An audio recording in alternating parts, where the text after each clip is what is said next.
Hello, thanks for joining me today. I'm here to talk about finding the middle, a move towards unity and partnership in deaf education. I'm going to talk a bit about perspective. What does that mean? Take a look at this picture and tell me, how many sticks do you see?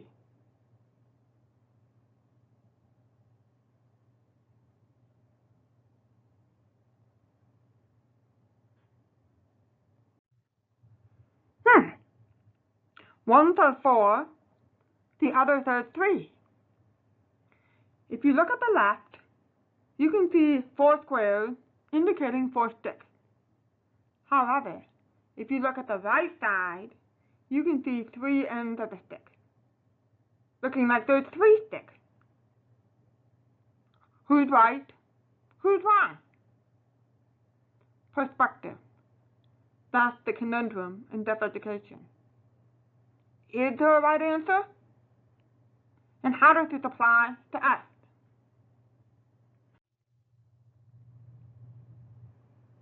Communication word. Every single child who is deaf, deafblind, or hard of hearing is caught in the middle of an unnecessary debate, which will at some point impact them in some way. Maybe for the better, maybe not. In order to understand how we got to this point and our own role in it, we must first take a look at the history of our field.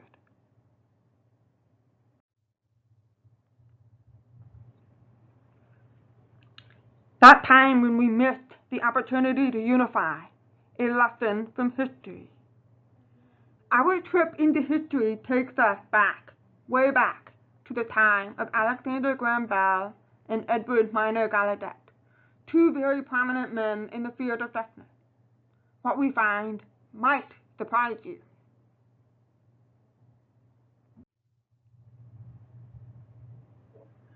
I highly encourage you to read the book, Never the Twain Shall Meet, The Communication Debate, by Richard Weinfeld. This book really gives some insight into the evolution of the communication debate as we know it today. The author presents information about the background of both Alexander Graham Bell and Edward Minor Gallaudet, and shares some very surprising commonalities. It turns out that these two men had more in common than people realized.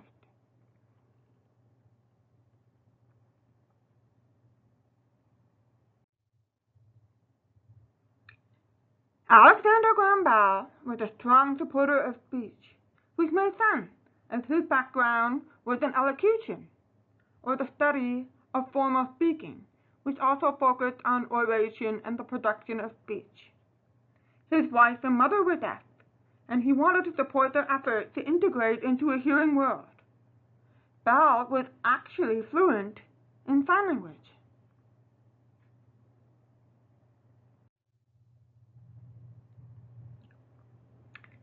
Edward Minor Gallaudet supported sign language, but he also supported speech instruction as well. He actually traveled abroad to learn more about speech instruction methods, but was shunned and turned away from oral schools there, who did not want to share their secrets in successful oral education. So then Gallaudet searched for other deaf schools in Europe and was welcomed into schools for the deaf using sign language.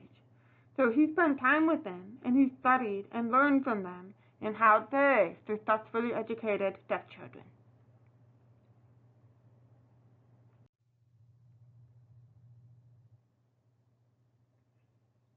This is a brief glimpse into some of the history behind Alexander Graham Bell and Edward Minor Gallaudet. It turns out that the two men were actually friends and had a shared passion of educating children who were deaf, although Gallaudet initially had no desire to be in deaf education at all, but was kind of thrust into that role.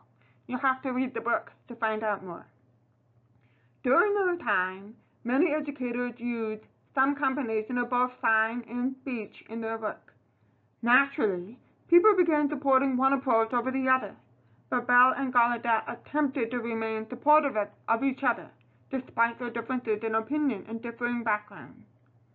However, when things came to a head between Bell and Gallaudet, the sticking point actually revolved around the right way to train teachers in the United States to become educators of the deaf. I won't go into detail, so you'll have to read the book to learn more, but I will read an excerpt from the book that highlights a turning point in the relationship of these two men that occurred during a convention of deaf educators in Flint, Michigan in 1895. A.G. Bell and Edward Minor Gallaudet, a true story. There was always a chance of major confrontation when these two men got together, but what had transpired during the last week had surprised everyone.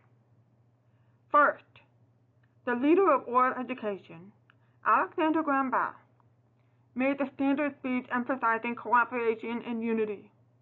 His arch-rival, sign language proponent, Edward Minor Gallaudet, was expected to do the same.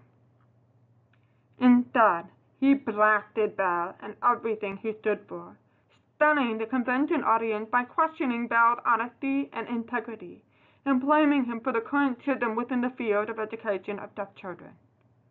Certainly, the two disagreed about how to best communicate with deaf children, but the disagreement had never taken such a nasty turn, at least not publicly. Bell rebutted the charges made against him. He succeeded, or failed, depending on one's point of view.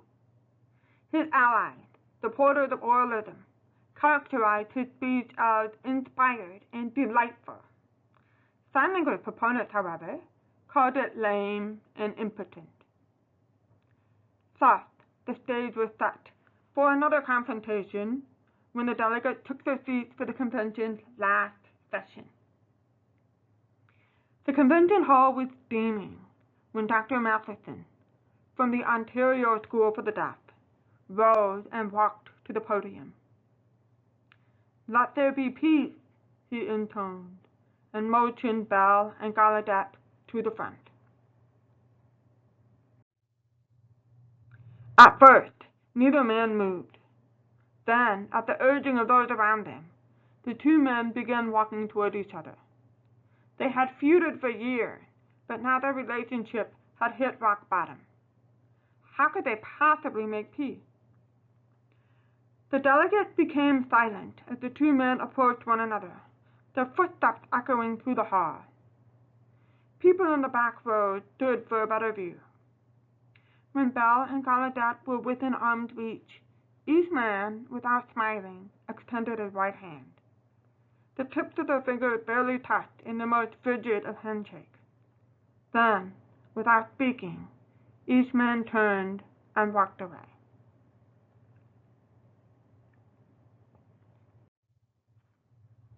How powerful! That day in Flint, the oralists and manualists took two very different paths, creating the schism in the field of deaf education that exists today. Additional attempts at unity were futile, as Bell and Gallaudet allowed their professional egos to create a right or wrong scenario for the field. Unable to reconcile their differences and find common ground, they abandoned the idea of unity, solidifying the bifurcation or division that exists among stakeholders in the field of deafness today. Ultimately, personal and professional differences regarding philosophy and conditions of unification have become irreconcilable. And children who are deaf or hard of hearing are stuck in the middle of an unnecessary debate.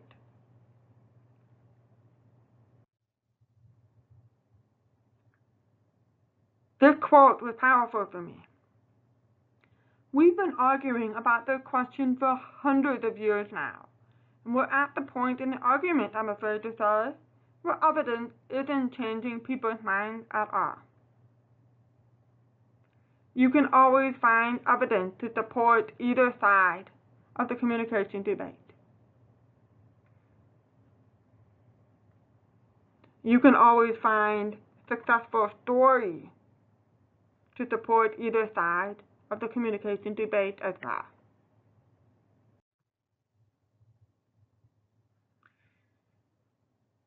So take a minute to think about these questions. How have the communication wars affected you or shaped you as a professional? How are they reflected in the work that you do? How do they shape the way that we interact with parents? How do they shape our decision making for our students? Are we inadvertently ignoring or shunning those who may not fit into our own line of thinking? Is the information that we're sharing or the decision that we are considering one-sided? Are we inadvertently hurting or preventing the growth of children because of the way we think and our philosophical beliefs? Something to think about.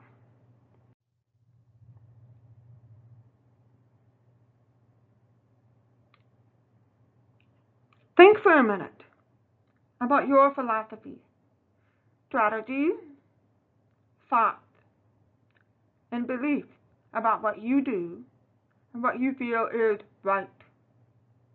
Why do you feel this way? Is it based on experience, research, anecdotal evidence, your gut? Remember, it's all about perspective. We all have a bias. Let's admit what our bias is, reflect upon it, and seek out others who have differing perspectives. What can we learn from them? Everyone you will ever meet knows something you don't. Let's learn from that.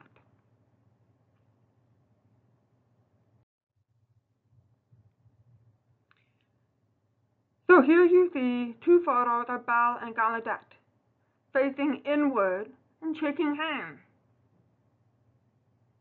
Imagine that instead of dividing, as they did all those years ago, that Bell and Gallaudet had made a pact to unify. How would our field be different today? Now, imagine if we today make that decision to unify instead of continuing the division. What might the field look like 100 years from now?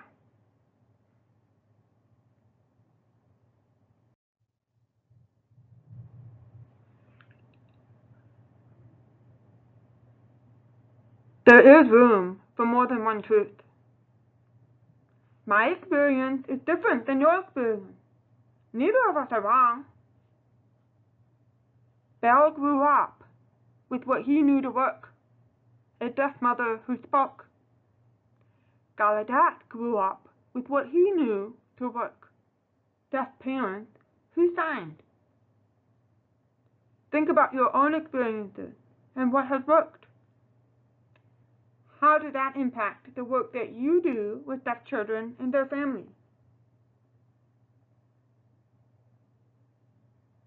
Are you inadvertently excluding some experiences because they don't fit with your philosophy? The last sentence is very powerful for me. If you pose your experience as the only right experience, then you are 100% wrong. My experience may be different than your experience, but that doesn't make my experience wrong or your experience wrong. The only thing that makes it wrong is saying that my experience or your experience is the only right one.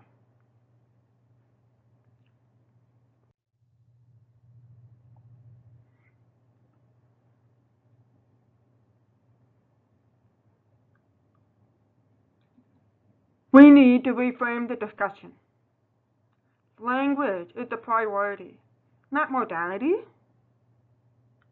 Research shows that the brain doesn't discriminate against language. It's people who do that. Language is conveyed through the modes of audition and speech, and visually. Roberto Cordano is the president of the Gallaudet University in Washington, D.C. As she said in her quote here, it's not an either-or option anymore. We have to reframe the discussion as a communication debate. Language is the priority. And we have to start with ourselves.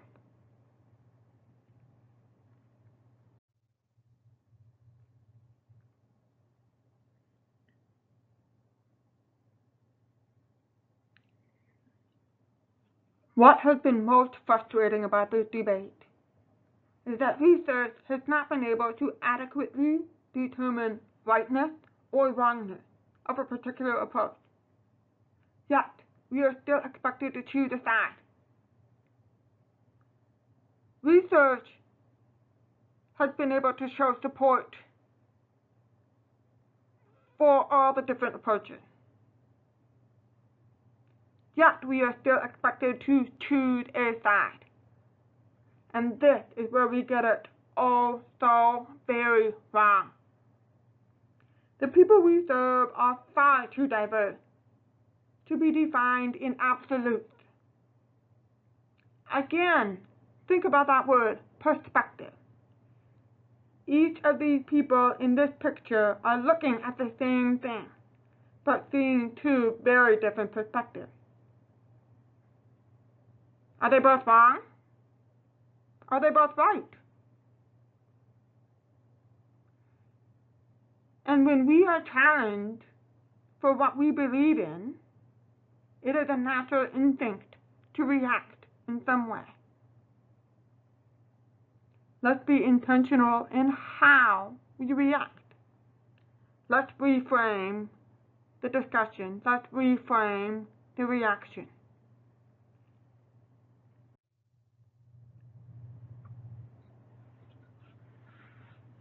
Do you want to be right, or do you want to be better?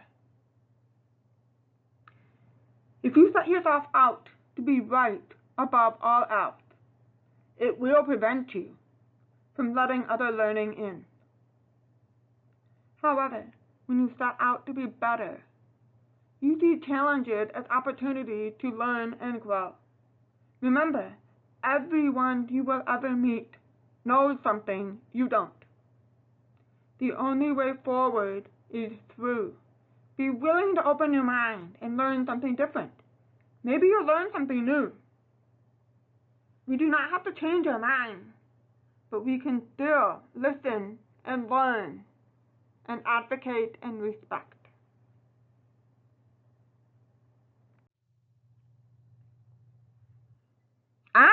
Fight, but not your neighbor. Fight rather all the things that cause you and your neighbor to fight. Don't fight the person. Think, why are we fighting? What's causing the fighting? What's the reason? Then let's fight that.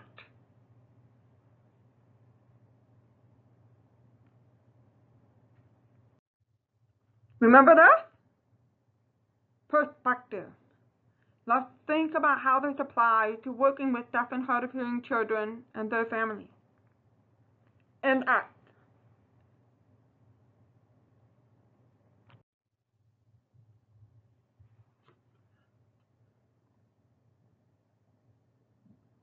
What's easier? When we are faced with something that's in conflict with our own thoughts and beliefs, it is often easier to reject or dismiss viewpoints that are not in alignment with our own philosophies or approaches. It is often easier to avoid confrontation with those who think differently than we do. It is often easier to collaborate and work only within our philosophical silos. It is often easier to only give advice or input that is in alignment with our own personal philosophy. When we choose the easier path, we fail to learn and grow. We err on the side of being right rather than being better. Do you want to be right, or do you want to be better? Do you want to take the easy way out, or do you want to challenge yourself to really ensure that you are meeting the needs of deaf and hard of hearing children and their families?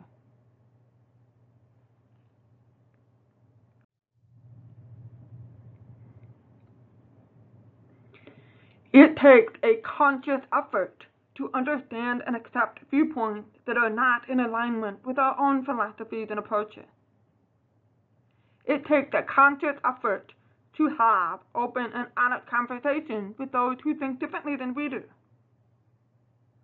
It takes a conscious effort to collaborate with professionals who have different philosophies and approaches.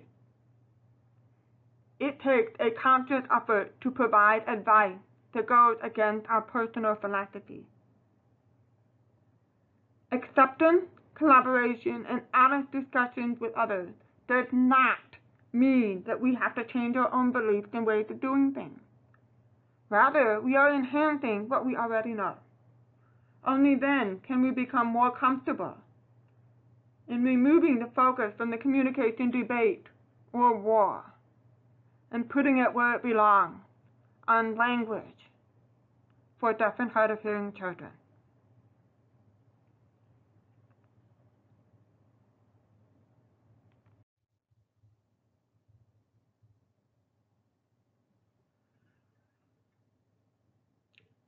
By continuing this debate, we fail our children. By continuing to promote the idea of right and wrong, we continue to discount the experiences of so many children that have been successful in so many different ways. Deaf children are too diverse to be defined as absolute. We need diverse professionals to support them. We need diverse professionals who are willing to step out of their comfort zone, reach across the aisle, so to speak, learn something new, understand and accept viewpoints that are different than our own, and have open and honest discussion. We might learn something new.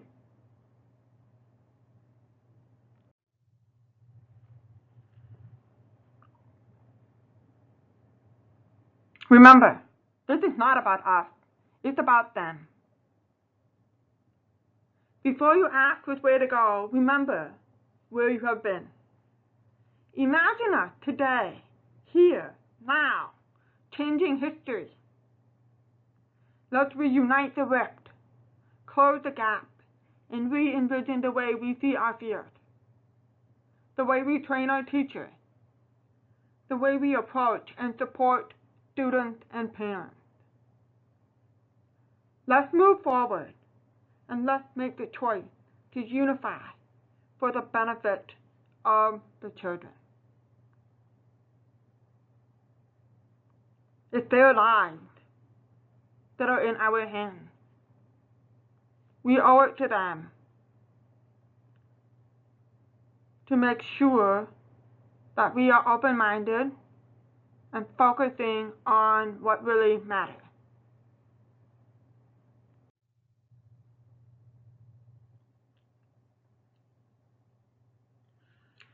Let's come together. We don't have to do the same thing. We don't want to do the same thing. We already know that there is no one-size-fits-all in deaf education. We know our deaf and hard of hearing students are diverse. We as professionals need to be diverse as well. But we need to be diverse as a united group. The goal is unity, not uniformity. We are a small group. We don't need to make it smaller by dividing ourselves into little professional silos. The goal is unity, not uniformity.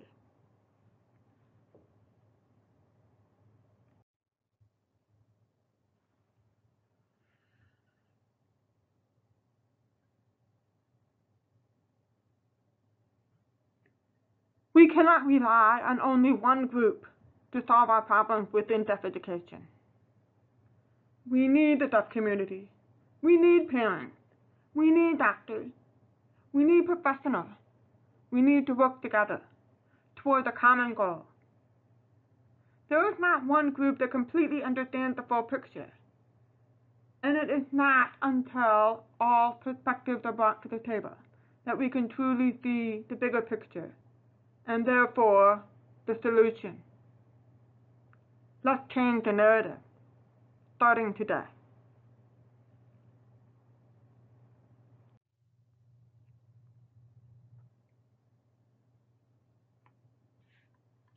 Trust. Moving forward, it starts with fostering trust. We need to foster trust within the community. Let's assume positive intent. The vast majority of people working with deaf children, both parents and professionals, have the same goal: success. Success looks different for everyone. But we need to take a leap of faith that there is no hidden agenda. It's hard to do, but we need to assume positive intent and build trust.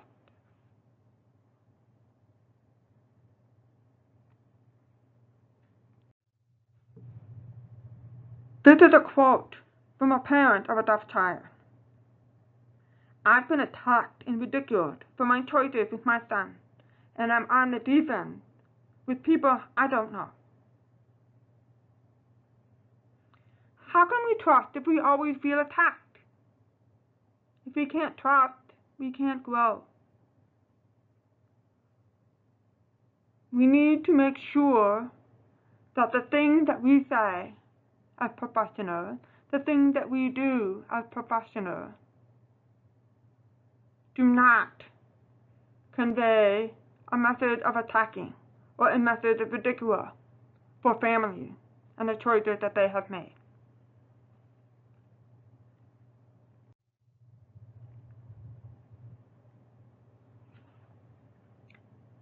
Tunnel vision prevents us from seeing the whole picture. The field of deaf education is diverse with many different philosophical beliefs, many different approaches.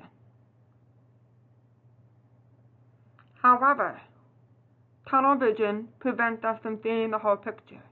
If we are so narrowed in to what we feel is right and what we feel works, we inadvertently miss out on other opportunities to support deaf and hard of hearing children as they grow. The research tells us that it is true for many professionals, parents, and deaf and hard of hearing adults. Their philosophical stance, rather than the characteristics on an individual child, drive decisions. In the field of education, there is an IEP, Individual Education Plan. We are supposed to be making decisions as a team that are individualized for that child. And it's the needs of that child and their needs that are supposed to be driving the decision, not the philosophical stance of the team or of the program or of the school. Parents frequently complain that the professionals they first encountered were biased towards a particular communication method, or did not fully explain all the communication options available. That goes back to the recent slide with the parent feeling attacked for the choices that they made. If I am not fostering a relationship of trust with that family, if I am so focused and so biased on one philosophical stance, if I am withholding information inadvertently or intentionally, how in the world am I supposed to foster development foster relationships with that family and with their child. I'm not sure I would trust me either. Tunnel vision prevents us from seeing the whole picture.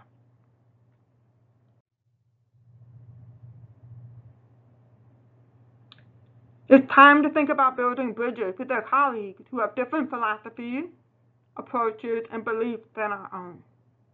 How can we do that?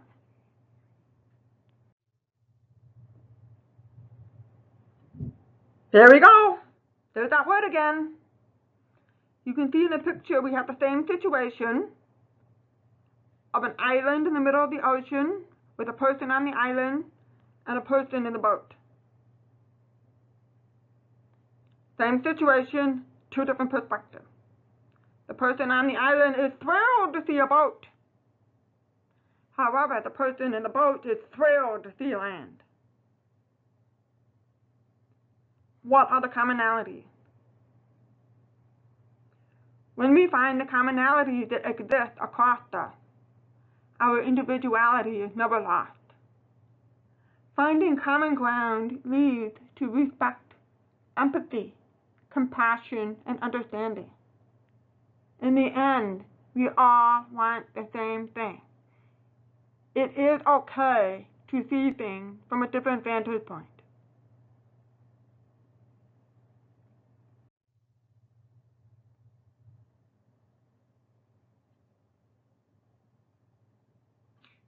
In the discussion, to change the narrative, start out to open minds, not change them.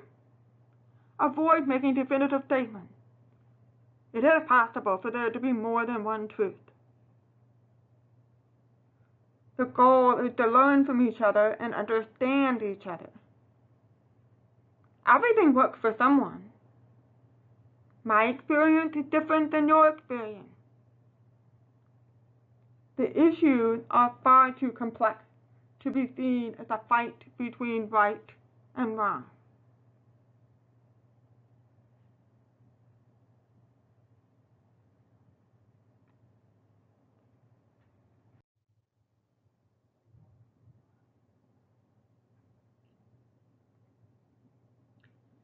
In order to grow, rather than merely endure, we must see the larger picture. Instead of focusing on our differences, we need to focus on what we have in common. We must accept that our approaches, philosophies, and perspectives on language and education of the deaf are two pieces of the same puzzle. This is, as you might suspect, easier said than done. The scars of the communication debate have left an air of distrust among many of us. Those who conceptualize communication and education differently are not my adversaries. They are practitioners with a select area of specialization within the same field.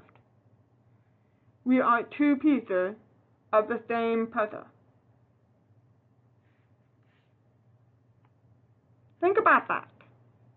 What can I learn from someone else in the field with a different belief than my own? I love this picture. We are two pieces of the same puzzle.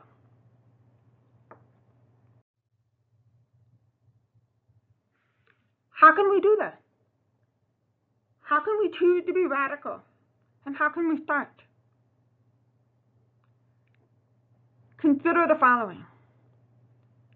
Open and honest and judgment-free dialogue with someone who is your professional or philosophical counterpart. Reach out to someone who has different thoughts than you do. Ask them some questions about why they think the way they do, not with the intention of having a debate to prove them wrong, but with the intention of listening and understanding why they think the way they do. Make an honest attempt to recognize your own personal biases and how those biases may impact your interactions with parents, students, and other professionals. Are you inadvertently shunning or shaming someone who chooses to do things in a way that you would not? Most of our classrooms have children who are very diverse in their background, in the way they communicate, and in their language development. Are you inadvertently supporting one group and giving them opportunities to grow and thrive while possibly neglecting another group? Are you possibly stunting the growth of that group by making them fit into your picture of what you perceive to be right? How did that impact the children, their families, and the other professionals you work with? Avoid making definitive statements. Remember, it's possible for there to be more than one truth. Everything works for someone. My experience is different than your experience. View the field from different perspectives and experiences without compromising your knowledge base or belief system. Nobody's asking you to discount the evidence that you have. Nobody's asking you to discount and throw out your knowledge base or belief system. We're asking you to enhance your knowledge system and learn from others, and maybe understand how or why a person with a different perspective than your own thinks the way they do, and how that can benefit a child and their family. Make a pact to work together for the sake of the student. Unity. We are small. We are a small field. We are a small community. We don't need to divide it and make it even smaller. We want students to grow. We want students to thrive. We need to work together for their sake.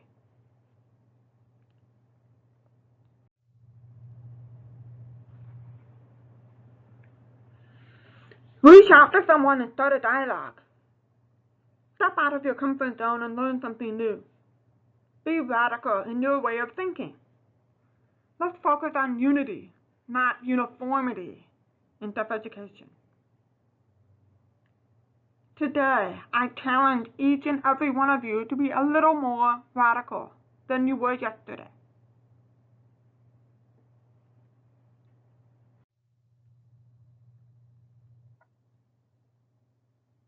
Join the Radical Middle movement. Start with your colleagues, or go online and find a community of people who want to have a respectful dialogue. Step out of their comfort zone and learn something new. You can find these communities on Facebook, the internet, Pinterest, Twitter. Check us out. Unity, not uniformity. I challenge you to reach out